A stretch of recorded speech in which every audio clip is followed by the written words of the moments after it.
അതിരാവിലെ തന്നെ തിരുവനന്തപുരം നന്ദൻകോട് ജംഗ്ഷനിൽ നിന്നും ക്ലിഫ് ഹൗസിലേക്ക് പോകുന്ന ഭാഗത്തെ മെയിൻസ് കോമ്പൗണ്ടിന്റെ 117 നമ്പർ വീടിന്റെ ഭാഗത്തു നിന്നും പുക ഉയരുന്നതായി നാട്ടുകാരുടെ ശ്രദ്ധയിൽപ്പെട്ടു. ഉടൻ തന്നെ നാട്ടുകാരിൽ ചിലർ ഫയർഫോഴ്സിനെ വിളിച്ച് വിവരം പറഞ്ഞു. അതിരാവിലെ തന്നെ നന്ദൻകോട് ഭാഗത്തു നിന്നും ക്ലിഫ് ഹൗസിന്റെ ഭാഗത്തേക്ക് ഫയർഫോഴ്സ് വാഹനങ്ങൾ പോകുന്നത് കണ്ട നടക്കാനിറങ്ങിയ ആളുകളും ആ വാഹനങ്ങളെ പിന്തുടർന്നു. ഫയർഫോഴ്സ് വാഹനങ്ങൾ 117 നമ്പർ വീടിന് മുൻവശത്ത് നിർത്തി. ആ വീടിന്റെ മുകൾ വശത്തെ നിലയിൽ നിന്നും തീയും പുകയും ഉയരുന്നുണ്ടായിരുന്നു. വീടിന്റെ പിൻവാതിൽ തല്ലിപ്പൊളിച്ച് വീടിനകത്തേക്ക് കടന്ന ഫയർഫോഴ്സ് സംഘം കണ്ടതാകട്ടെ ഞെട്ടിക്കുന്ന കാഴ്ചയായിരുന്നു. അവിടെ ഒരു പായിൽ പൊതിഞ്ഞ് ഒരാളെ കിടത്തിയിരിക്കുന്നു. പായിൽ നിന്നും രക്തം ഒലിച്ചിറങ്ങുന്നുണ്ട്. ഈ കാഴ്ച കണ്ട ഫയർഫോഴ്സ് സംഘം ഉടൻ തന്നെ വിവരം പോലീസിൽ അറിയിച്ചു. മിനിറ്റുകൾക്കകം തന്നെ മ്യൂസിയം പോലീസ് സ്റ്റേഷനിൽ നിന്നും ഒരു സംഘം പോലീസുകാർ സംഭവസ്ഥലത്തെത്തി. അങ്ങനെ ഫയർഫോഴ്സ് സംഘത്തോടൊപ്പം പോലീസുകാരും വീടിനുള്ളിൽ തിരച്ചിൽ ആരംഭിച്ചു. വീടിന്റെ മുകളിലത്തെ നിലയിൽ നിന്നും ഉയരുന്ന തീയും പുകയും അണയ്ക്കുന്നതിനായി ഫയർഫോഴ്സ് സംഘം മുകളിലത്തെ നിലയിലെത്തി. തീയണച്ചപ്പോൾ അവിടെ കണ്ട കാഴ്ച അതിഭീകരമായിരുന്നു. മുകളിലത്തെ നിലയിലെ ബാത്റൂമിനുള്ളിൽ കത്തിക്കരിഞ്ഞ നിലയിൽ 4 മൃതദേഹങ്ങൾ. അതിൽ 3 മൃതദേഹവും പൂർണ്ണമായും കത്തിക്കരിഞ്ഞ നിലയിലായിരുന്നു. എന്നാൽ ഒരു മൃതദേഹം മാത്രം അത്ര കണ്ട് കത്തിയിരുന്നില്ല. കാഴ്ച കണ്ട് നടുങ്ങിയ പോലീസുകാർ ഉടൻ തന്നെ വിവരം ഫോറൻസിക് സംഘത്തെയും ഉന്നത ഉദ്യോഗസ്ഥരെയും അറിയിച്ചു. ഫോറൻസിക് വിഭാഗവും ACP അടങ്ങുന്ന ഉന്നത ഉദ്യോഗസ്ഥരുടെ സംഘവും സംഭവസ്ഥലത്തേക്ക് പാഞ്ഞെത്തി. അപ്പോഴേക്കും നന്ദൻകോട് ജംഗ്ഷനും പ്രദേശത്തെ റോഡുകളും ആളുകളെ കൊണ്ട് നിറഞ്ഞിരുന്നു. ആ വീട്ടിലെ താമസക്കാരെ പ്രദേശവാസികൾക്ക് നന്നായിട്ടറിയാം. അവിടെ താമസിക്കുന്നത് രാജാതങ്കത്തിന്റെ ഫാമിലിയാണ്. അദ്ദേഹത്തിന്റെ ഭാര്യ doctor Jean Padma Thiruvananthapuram general ആശുപത്രിയിലെ അറിയപ്പെടുന്ന ഒരു ഡോക്ടറായിരുന്നു. തുടക്കത്തിൽ വീടിനെങ്ങനെയോ തീപിടിച്ചതാകാമെന്നായിരുന്നു നാട്ടുകാർ ധരിച്ചത്. എന്നാൽ ഫോറൻസിക് സംഘത്തിന്റെ പരിശോധനയ്ക്ക് ശേഷം ബാത്റൂമിൽ കണ്ട 4 മൃതദേഹങ്ങളിൽ 3 മനുഷ്യരുടേതും 1 തീർത്തും ഒരു ഡമ്മിയുമാണെന്ന് വ്യക്തമായി. പോലീസിനെ കബളിപ്പിക്കാനായി ആരോ ഒരു ഡമ്മി വാങ്ങിച്ച് പെട്രോൾ ഒഴിച്ച് കത്തിച്ചിരിക്കുകയാണ്. ഫയർഫോഴ്സ് സംഘം വീടിനുള്ളിലേക്ക് പ്രവേശിച്ച സമയത്ത് അടുക്കളയിൽ പായിൽ പൊതിഞ്ഞ നിലയിൽ കണ്ടെത്തിയ മൃതദേഹം കത്തിക്കുന്നതിന് കൃത്യം നടത്തിയ ആൾക്ക് സാധിച്ചിരുന്നില്ല. അടുക്കളയിൽ കണ്ടെത്തിയ പായിൽ പൊതിഞ്ഞ മൃതശരീരം ഒരു സ്ത്രീയുടേതാണെന്നും അത് ചീഞ്ഞു തുടങ്ങിയിട്ടുണ്ട് എന്നുള്ള കാര്യവും ഫോറൻസിക് സംഘത്തിന്റെ പരിശോധനയിൽ വ്യക്തമായി. ഇൻക്വസ്റ്റ് നടപടികൾ പുരോഗമിക്കുന്നതിനിടയിൽ പോലീസിന് ഒരു കാര്യം വ്യക്തമായി. ആകെ 4 കൊലപാതകങ്ങൾ നടന്നിട്ടുണ്ട്. 3 മൃതദേഹങ്ങൾ കത്തിച്ചിട്ടുമുണ്ട്. തീ പടർന്നു പിടിച്ച സാഹചര്യത്തിൽ കൊല നടത്തിയ വ്യക്തി അവിടെ നിന്നും ഓടി രക്ഷപ്പെട്ടു കഴിഞ്ഞു. പോലീസിനെ തെറ്റിദ്ധരിപ്പിക്കുന്നതിനായി ഒരു ഡമ്മിയും കൂടി കൂട്ടത്തിൽ കത്തിച്ചു കളഞ്ഞിട്ടുണ്ട്. അങ്ങനെ പോലീസ് സംഘം നാട്ടുകാരിൽ നിന്നും വിവരങ്ങൾ ശേഖരിച്ചു തുടങ്ങി. ഈ സമയത്താണ് ചില കാര്യങ്ങൾ നാട്ടുകാർ വ്യക്തമാക്കുന്നത്. ഫയർഫോഴ്സ് വാഹനം ആ കോമ്പൗണ്ടിനുള്ളിലേക്ക് കടക്കുന്ന സമയത്ത് തൊട്ടടുത്ത വീട്ടിലെ ഒരാൾ ഒരു കാഴ്ച കണ്ടിരുന്നു. ആരോ ഒരാൾ ആ വീടിന്റെ മതിൽ ചാടി പുറത്തേക്ക് ഓടിപ്പോകുന്നത്. എന്നാൽ മറ്റൊരാൾ പറഞ്ഞതാകട്ടെ തീർത്തും ഞെട്ടിക്കുന്ന ഒരു കാര്യമായിരുന്നു.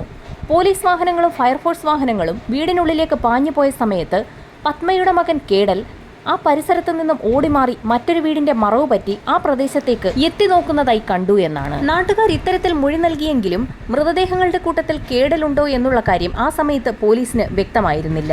കാരണം അകത്ത് ഇൻക്വസ്റ്റ് നടപടികൾ പൂർത്തിയാക്കിക്കൊണ്ടിരിക്കുന്ന മൃതദേഹങ്ങളൊക്കെ തന്നെ പൂർണ്ണമായും കത്തിക്കരിഞ്ഞ നിലയിലായിരുന്നു. അതിലൊരു മൃതദേഹമാകട്ടെ വെട്ടിനുറുക്കിയ നിലയിലുമായിരുന്നു. ഈ കൃത്യത്തിന് പിന്നിലുള്ളത് ഒരാളാണോ ഒന്നിലധികം ആളുകൾ ഉണ്ടോ എന്നുള്ള കാര്യമാണ് പോലീസ് അന്വേഷിക്കുന്നത്.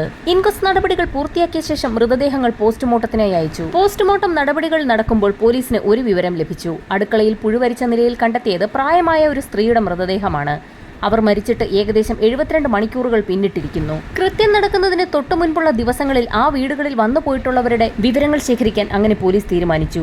നന്ദൻകോട് നിന്നും ക്ലിഫ് ഹൗസിലേക്ക് പോകുന്ന വഴികളിൽ നിരവധി CCTVകൾ സ്ഥാപിച്ചിട്ടുണ്ടായിരുന്നു. അതുകൊണ്ട് തന്നെ CCTV ദൃശ്യങ്ങൾ പരിശോധിക്കാൻ പോലീസുകാർ തീരുമാനിച്ചു. ദൃശ്യങ്ങൾ പരിശോധിച്ചതിൽ നിന്നും കൃത്യം നടക്കുന്നതിനു മുൻപുള്ള ദിവസങ്ങളിൽ ഭക്ഷണം ഡെലിവറി ചെയ്യുന്നതിനായി സ്ഥിരമായി ഒരാൾ ആ വീട്ടിലേക്ക് പോകുന്നതായി ശ്രദ്ധയിൽപ്പെട്ടു. ഉടൻ തന്നെ ഭക്ഷണം ഡെലിവറി ചെയ്ത സ്ഥാപനവുമായി ബന്ധപ്പെട്ട് ഡെലിവറി ബോയിയെ ചോദ്യം ചെയ്തു. അയാൾ നൽകിയതാകട്ടെ നിർണായക വിവരങ്ങളായിരുന്നു. അയാൾ ഭക്ഷണം ഡെലിവറി ചെയ്യാൻ കൃത്യം നടക്കുന്നതിന്റെ തലേ ദിവസം ചെന്നപ്പോൾ അത് ഏറ്റുവാങ്ങിയത് തലമുടി നീട്ടി വളർത്തിയ ഒരു ചെറുപ്പക്കാരനായിരുന്നു. 5 പേർക്കുള്ള ഭക്ഷണമായിരുന്നു അയാൾ ഓർഡർ ചെയ്തത്. ഇത് കേട്ടതോടെ പോലീസിന് വലിയ അമ്പരപ്പാണുണ്ടായത്. വീടിന്റെ അടുക്കളയിൽ പുഴുവരിച്ച നിലയിൽ കണ്ടെത്തിയ സ്ത്രീയുടെ മൃതദേഹം പോസ്റ്റ്മോർട്ടം ചെയ്തിരുന്ന ഡോക്ടർ ശശികല പോലീസിന് മൊഴി നൽകിയത് അവർ മരിച്ചിട്ട് ഏകദേശം 3 ദിവസത്തോളം പിന്നിട്ടിരുന്നു എന്നാണ്. അങ്ങനെയെങ്കിൽ 4 പേർക്ക് കഴിക്കുന്നതിനായി എന്തിനാവും ചെറുപ്പക്കാരൻ 5 പാഴ്സലുകൾ ഓർഡർ ചെയ്തത്? ഈ ചോദ്യം പോലീസിന്റെ മനസ്സിലേക്ക് വന്നു. തുടർന്നും CCTV ദൃശ്യങ്ങൾ പരിശോധിച്ചപ്പോൾ ഏതാനും ദിവസങ്ങൾക്ക് മുൻപ് ഫ്ലിപ്കാർട്ടിൽ നിന്നും എന്തോ ഒരു സാധനം ആ വീട്ടിൽ ഡെലിവറി ചെയ്യുന്നതായി ശ്രദ്ധയിൽപ്പെട്ടു. ഫ്ലിപ്കാർട്ടുമായി ബന്ധപ്പെട്ടപ്പോൾ അന്ന് ആ വീട്ടിൽ ഡെലിവറി ചെയ്തത് ചെറിയൊരു മഴുവായിരുന്നു എന്നുള്ള ഉത്തരവും ലഭിച്ചു. ആ മഴു ഓർഡർ ചെയ്തതും കൈപ്പറ്റിയതും കേടലായിരുന്നു.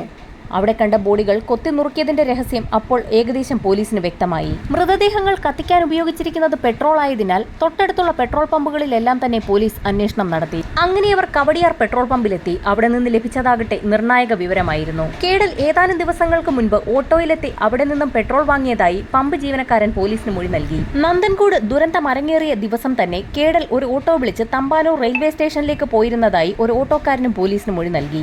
അങ്ങനെ നാടുവിട്ട കേഡലിനെ കണ്ടെത്തുന്നതിനായി പോലീസ് സംഘം പത്രത്തിലും ടിവിയിലുമൊക്കെ കേഡലിന്റെ ഫോട്ടോ നൽകി ഇയാളെ കണ്ടെത്തുന്നവർ പോലീസിൽ വിവരമറിയിക്കണമെന്നുള്ള വാർത്ത നൽകി. അങ്ങനെയിരിക്കുമ്പോഴാണ് കേഡലിന്റെ വീട്ടിലെ ജോലിക്കാരി രത്നാഭായി പോലീസ് സ്റ്റേഷനിലേക്ക് എത്തിയത്.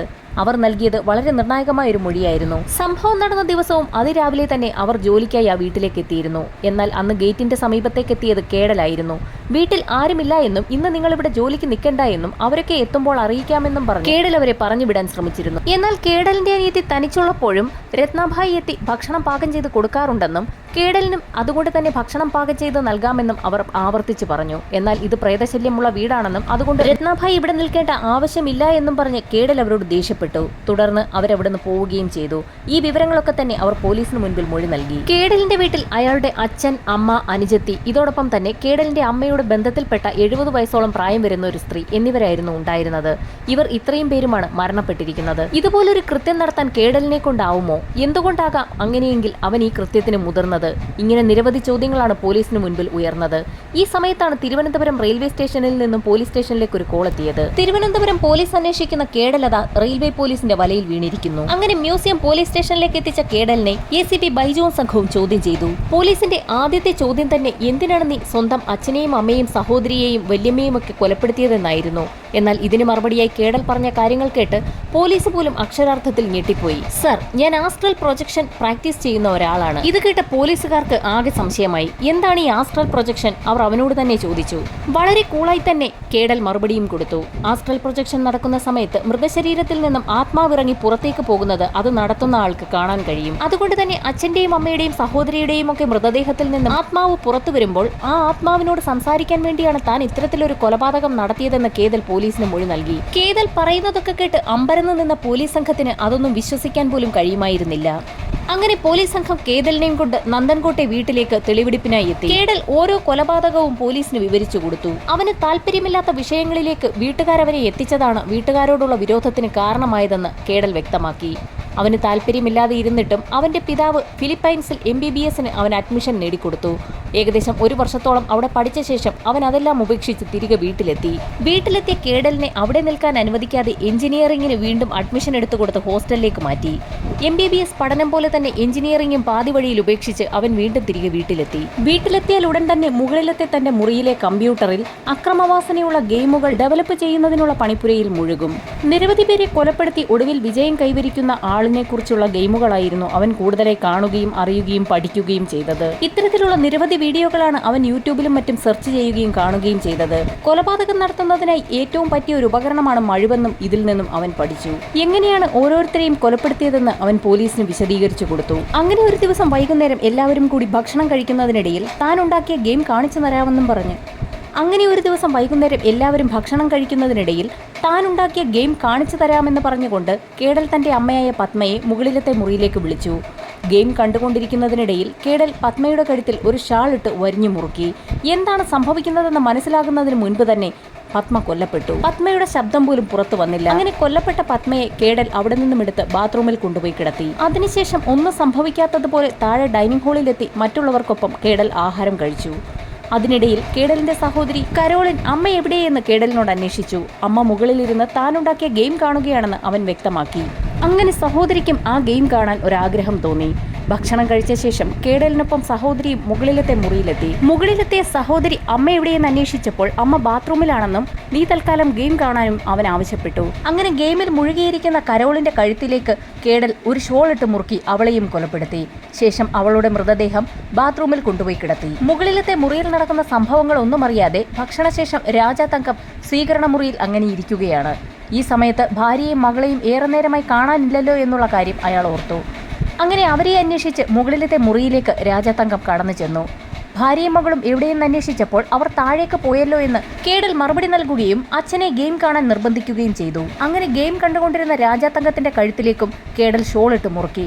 എന്നാൽ അയാൾ തിരികെ പ്രതികരിച്ചു. ഷാൾ വലിച്ച് മാറ്റാൻ ശ്രമിച്ചപ്പോൾ കയ്യിലുണ്ടായിരുന്ന മഴ ഉപയോഗിച്ച കേഡൽ രാജാത്തങ്കത്തിന്റെ കഴുത്തിലേക്ക് ആഞ്ഞു വെട്ടുകയും അയാളെ ആ കസേരയിൽ ഇരുത്തി തന്നെ വെട്ടിനുറുക്കി കൊലപ്പെടുത്തുകയും ചെയ്തു. അതിനുശേഷം പതിവ് പോലെ തന്നെ ആ മൃതദേഹവും ബാത്റൂമിലേക്ക് കൊണ്ടുപോയി കിടത്തി. ഈ സമയത്താണ് മുറിക്ക് വെളിയിൽ ഒരു കാൽപെരുമാറ്റം കേട്ടത്. ആ വീട്ടിൽ അവരെ കൂടാതെ കേഡലിന്റെ അമ്മയുടെ ബന്ധുവായ 70-കാരിയായ ലളിത കൂടി ഉണ്ടായിരുന്നു. മുറിയിൽ നിന്ന് പുറത്തിറങ്ങിയ കേഡൽ കണ്ടത് അടുക്കളയുടെ വാതിൽ ഭാഗത്തേക്ക് അതിവേഗത്തിൽ ഓടിപ്പോകുന്ന ലളിതയാണ്. അവർ സംഭവങ്ങളെല്ലാം കണ്ടിട്ടുണ്ടെന്ന് കേഡലിന് മനസ്സിലായി. അവരെ അടുക്കളയിൽ തന്നെ വെച്ച് വെട്ടി വീഴ്ത്തുകയും പായൽ പൊതിഞ്ഞു കിടത്തുകയും ചെയ്തു. ശേഷം മുറിയിലെത്തി കുറെ നേരം കമ്പ്യൂട്ടറിൽ ഗെയിം കണ്ടുകൊണ്ടിരുന്നു. ഈ സമയത്താണ് വിശപ്പ് തോന്നിയ കേഡൽ ഓൺലൈനായി ഭക്ഷണം വരുത്താൻ തീരുമാനിച്ചത്. ആർക്കും സംശയം തോന്നാതിരിക്കാൻ 5 പേർക്കുള്ള ഭക്ഷണമാണ് ഓർഡർ ചെയ്തത്. ഭക്ഷണം വരുത്തി കഴിച്ച ശേഷം മൃതദേഹങ്ങൾ എന്ത് ചെയ്യണമെന്ന് കേഡൽ ആലോചിച്ചു തുടങ്ങി. തൊട്ടടുത്ത ദിവസം തന്നെ മുറി പൂട്ടി പുറത്തിറങ്ങിയ കേഡൽ ഒരു ഓട്ടോ പിടിച്ച് കവടിയാറിലെ പെട്രോൾ പമ്പിലെത്തി പെട്രോൾ വാങ്ങുകയായിരുന്നു. എന്നാൽ ഒരു കന്നാസ് നിറയെ പെട്രോൾ വാങ്ങുന്ന കേഡലിനെ കണ്ട് ഓട്ടോ ഡ്രൈവർ ചോദിച്ചു എന്തുകൊണ്ടാണ് ഇത്രയും അധികം പെട്രോൾ വാങ്ങുന്നതെന്ന്. കാർ ഉപയോഗിച്ചിട്ട് കുറെ ദിവസമായെന്നും അതിനുവേണ്ടിയാണ് ഇത്രയധികം പെട്രോൾ വാങ്ങുന്നതെന്നും ഓട്ടോ ഡ്രൈവറോട് പറഞ്ഞു. ശേഷം ഓട്ടോയിൽ തന്നെ തിരികെ നന്ദൻകോടുള്ള തന്റെ വീട്ടിലേക്കെത്തി. മൃതദേഹങ്ങൾ കത്തിച്ചു കളയാനായിരുന്നു അവന്റെ തീരുമാനം. എന്നാൽ വിവരമറിഞ്ഞ് അന്വേഷിച്ചെത്തുന്ന പോലീസ് സംഘം തന്നെ പിടികൂടുമെന്ന് അവൻ ഉറപ്പായിരുന്നു.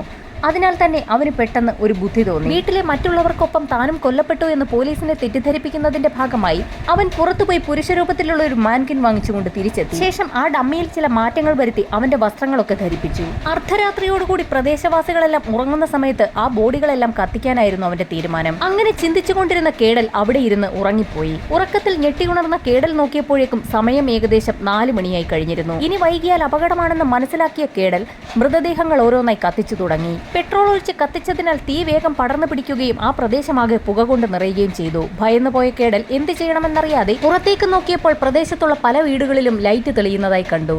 പുക ഉയരുന്നത് കണ്ട് പലരും അവിടേക്ക് ഓടിയെത്താൻ സാധ്യതയുണ്ടെന്ന് മനസ്സിലാക്കിയ കേഡൽ അവിടെ നിന്നും രക്ഷപ്പെടാൻ തീരുമാനിച്ചു.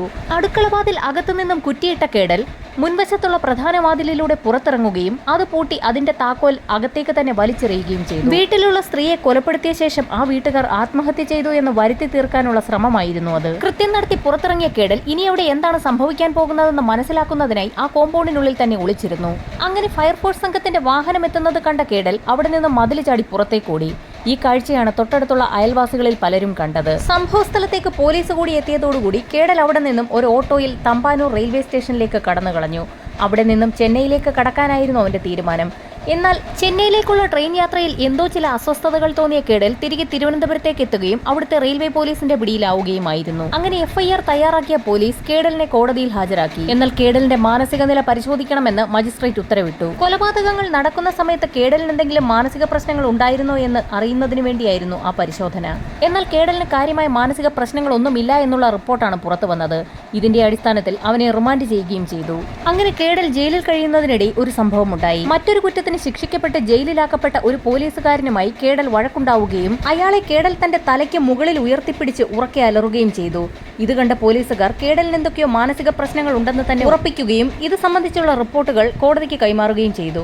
അങ്ങനെ വീണ്ടും കേഡലിന്റെ മാനസിക നില പരിശോധിക്കണമെന്ന് കോടതി ഉത്തരവിട്ടു. എന്നാൽ കേഡലിന് കാര്യമായ മാനസിക പ്രശ്നങ്ങൾ ഉണ്ടെന്ന് തന്നെയായിരുന്നു ഇത്തവണത്തെ റിപ്പോർട്ട്. ആ റിപ്പോർട്ടാകട്ടെ ഈ കേസിനെ കീഴ്മേൽ മറിച്ചുവെന്ന് തന്നെ പറയാം. കേഡലിനെ പുറത്തിറക്കുന്നതിനായി ഇതിനിടയിൽ നിരവധി ആളുകൾ ശ്രമം നടത്തി. കോടിക്കണക്കിന് വരുന്ന സ്വത്തുക്കളുടെ ഏക ഉടമയാണ് കേഡൽ. ഇതിനിടയിൽ നിരവധി തവണ ജാമ്യം അനുവദിക്കണമെന്ന് ആവശ്യപ്പെട്ടുകൊണ്ട് കേഡൽ കോടതിയിൽ ഹർജിയും നൽകിയിരുന്നു.